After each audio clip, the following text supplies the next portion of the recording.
बिस्मिल्लाहिर्रहमानिर्रहीम। अस्सलाम वालेकुम। आज हम बनाएंगे कच्चे आम का मुरब्बा। गर्मी का मौसम है और कच्चे आम खूब मिल रहे हैं, सब बहुत मज़े से खाएंगे भी। और उससे पहले बनाएंगे मुरब्बा, अचार, उसका कैरी का शरबत, बहुत सारी चीज़ें बनाएंगे। तो मैं शुरू करूंगी पहले मुरब्बे से, इसके बाद मैं इसके साथ बहुत अच्छी अच्छी रेसिपी दूंगी आप, जो कि आप सबको बहुत पसंद आएगी। बच्चों को तो बहुत ही पसंद आता है ये मुरब्बा, और ये हम सब की यादों में शामिल है, बचपन की यादों का। और बचपन की यादों से जुड़ा है मुरब्बा। मुरब्बा बचपन में बहुत पसंद था, सबको पसंद है, मुझे भी पसंद था। तो ये बचपन की यादें ताज़ा करते हुए ये मुरब्बा मैं तैयार करूंगी, और इससे बनाऊंगी एक शरबत जो कि बहुत ही मज़ेदार बनेगा।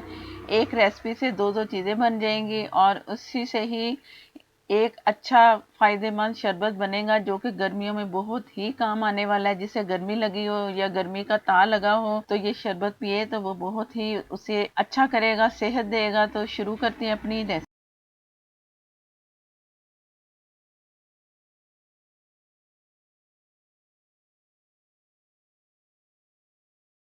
मुरब्बा बनाने के लिए मैंने 1 किलो आम लिए, और एक में छील के रखा हुआ है मैंने, एक में आपको दिखाऊंगी छील कर। कुछ छोटे हैं और कुछ बड़े आम हैं, सब मिले जुले हैं, क्योंकि ये मुझे गिफ्ट मिला है तो मैंने इसका मुरब्बा बनाना है। और मेरी पड़ोसन थी बहुत अच्छी, मेरी दोस्त भी, उन्होंने ये मुझे गिफ्ट भेजा। इससे काफ़ी सारे हैं, कुछ मैंने चटनी बना ली और कुछ ये मैं आपके सामने ये मुरब्बा बनाऊंगी। इसे मैंने ऊपर से छिलके उतार लेने सारे सारे छिलके, और ऊपर से इसकी जो डंडल से होते हैं वो उतार के अच्छा सा पील करना है इसे। और ये मैं आपको इसको काट के दिखाती हूँ कि मैंने कैसे काटना है। ये कुछ जो सख्त वाले ना, जिनकी गुठलियां सख्त होती हैं, तो वो इस तरह मैं ऊपर से उतार लूंगी। बड़े बड़े पीस मैंने उतारने, आप चाहे तो छोटे वाले भी कर सकते हो। तो इस कम से कम इतना बड़ा पीस मैंने बनाना है। तो ये कुछ साइडों वाले पीस हो जाएंगे, कुछ सेंटर के बड़े पीस, इस तरह करके बड़े बड़े पीस बना लूंगी मैं। और कुछ छोटे छोटे जो साइड के होंगे ना, वो बहुत छोटे होंगे। तो इस तरह मिक्स सा ये मुरब्बा बनेगा, बहुत मज़ेदार सा। ये साइज है इसका। तमाम इस तरह मैं काट के तो आपको दिखाती हूँ।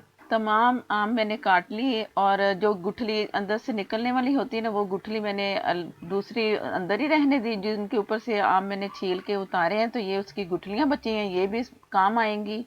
तो बाकी ये दूसरे जो आम थे जिनके अंदर से गुठलियां निकली, इतने बड़े बड़े पीस बन गए, कुछ ये छोटे।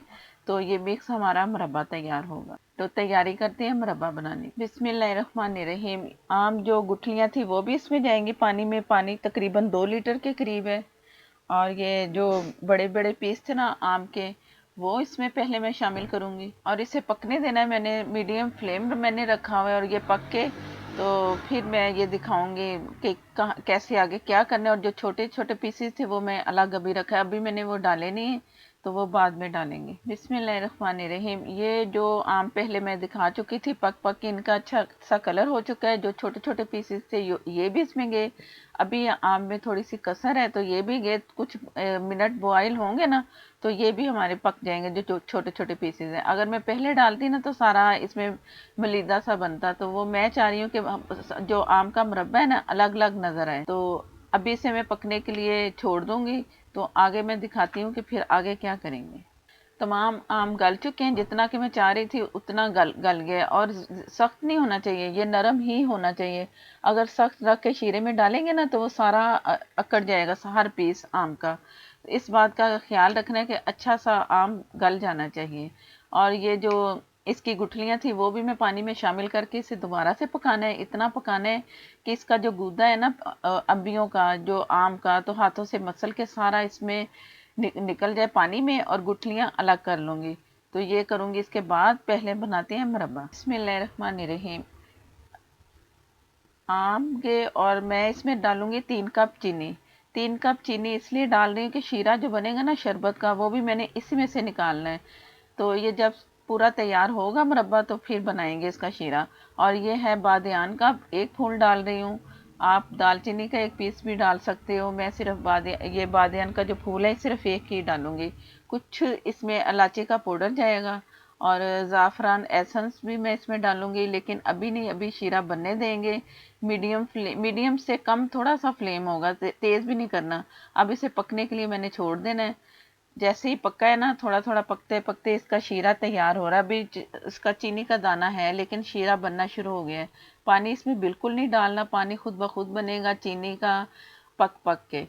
तो अब जैसे जैसे पकता जाएगा ना, तो ये जो उसके पीसेज हैं आम के गलते जाएंगे। ये गया इलायची पाउडर, थोड़ी सी चीनी डाली, 3-4 इलायचियाँ ली मैंने, उससे पीस लिया, अच्छा सा पाउडर बन गया। चीनी थोड़ी सी मिला लेना इलायची में तो अच्छा हमारा पाउडर वो तैयार हो सकता है।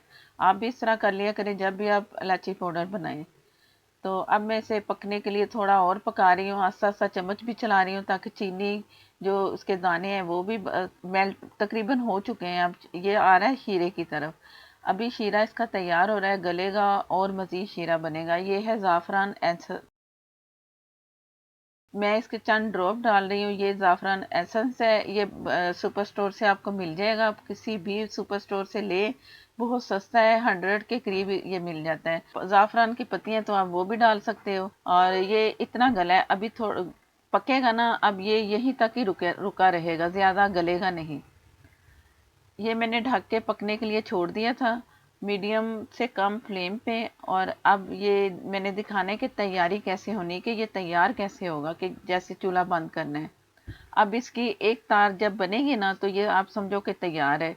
तो एक तार इसकी ये मैं दिखा रही बन रही है, तो चूल्हा फ़ौरन बंद कर देना है, नहीं, मज़ीद नहीं पकाना, वहीं ढक के छोड़ देना है। ठंडा होगा, अंदर तक इसका वो रस जाएगा, चीनी का मीठा मिठास जाएगी, तो बहुत अच्छा तैयार होगा। कुछ रखे रखे भी ये बहुत अच्छा सा अंदर तक इसका शीरा जाएगा तो मुरब्बा तैयार होगा। मुरब्बा तैयार हो चुका है, बहुत ही मज़ेदार सा, कलर भी बहुत अच्छा गोल्डन सा आ चुका है। और ये इसमें कुछ शीरा मैं इसमें शामिल करूंगी, क्योंकि जो जितना शीरा इसके अंदर जाना था ना आम के अंदर वो जा चुका है। ऊपर से ये जो शीरा थोड़ा बहुत, मैं आपको थोड़ा बहुत नज़र आ रहा है ना शीरा, यही मैंने इसमें शामिल करना है, बाकी शीरा मैंने बचा लेना है। जैसा कि मैंने बताया था कि मैं शरबत तैयार करूंगी इससे। और ये मज़ेदार सा मुरब्बा तैयार है, खाएंगे तो मज़े ही करेंगे, क्योंकि बहुत अच्छा बना है ये मुरब्बा, और बड़े बड़े पीसेस में है तो ये अच्छा लगता है। जितना पीस आपको चाहिए या एक पीस निकालें और खाएं मज़े से, पराठे के साथ, रोटी वैसे, या सादी रोटी के साथ, या खाने के बाद मीठा जैसे खाते हैं ऐसे बना के रख लें, काफ़ी देर चलेगा। और ये वो पानी है जो मैं दिखा रही थी जिसमें सारे आम मैंने पकाए थे, गुठलियाँ मैंने इसमें से निकाल दी, हाथों से मसल मसल के। आप पीसना चाहें तो इस पानी को पीस सकते हैं जो इसमें चम्प्स नज़र आ रहे हैं, लेकिन मैं ऐसे ही रहने दूंगी। अक्सर आपने देखा होगा कि कोई ना कोई फ्लेवर हो ना तो उसमें चम्प्स उसके नज़र आते हैं, तो आप समझो कि वो हम शरबत इसका तैयार कर रहे हैं। तो अब इसमें ये जो गुठलियाँ थी वो निकाल के रिमूव कर दी, बाकी जो उसका गूदा था वो इसमें आ गया पानी में। 1 लीटर के करीब पानी बच गया है, पक पक के काफ़ी पानी इसमें रिमूव हुआ है। और ये मेरे पास है शीरा जो मैंने बचा लिया, जो मुरब्बे का था, इसमें शामिल करेंगे। पकाना कुछ भी नहीं है, सिर्फ इसे मिक्स करना है उस पानी में, तो हमारा शरबत बहुत मज़ेदार सा तैयार हो जाएगा। ये गर्मियों में बहुत काम आता है, बना के रख लेंगे, सेव करके रख लेंगे या फ्रीज करके रख लें। तो जैसे ही गर्मी में लू लगती है, मैदे में गर्मी हो या आप गर्मी महसूस करें तो ये पिएं, तो बहुत ही शानदार ये शरबत है। एक दवा के तौर पर भी आप ये इस्तेमाल कर सकते हैं जिसको गर्मी हो। तो ज़रूर ये शरबत भी बनाएं। ये शरबत भी मैंने अलग से भी बनाना सिखाया है, आप वो वीडियो देख सकते हो। अगर बनाना चाहते हो तो ज़रूर बनाएं, ये शरबत बना के सेव कर लें। और ये शरबत अब इसमें मैं डालूंगी काला नमक, वो जितनी आपको ज़रूरत है। ये सारा मैंने मिक्स कर लिया। तो ये बर्फ़ ली, हस्बे ज़रूरत बर्फ़ इसमें जाएगी, हस्बे ज़रूरत आप शरबत डालें। पानी जितना आप चाहें इसमें शामिल करें।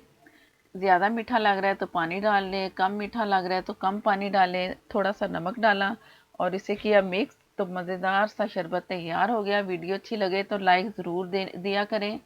और नए देखने वाले जिन्होंने चैनल को अभी तक सब्सक्राइब नहीं किया वो प्लीज़ चैनल को भी सब्सक्राइब कर लें, साथ में जो बेल है उसे ज़रूर प्रेस किया करें। और मुझे सपोर्ट करने के लिए मेरी पूरी वीडियो देखा करें।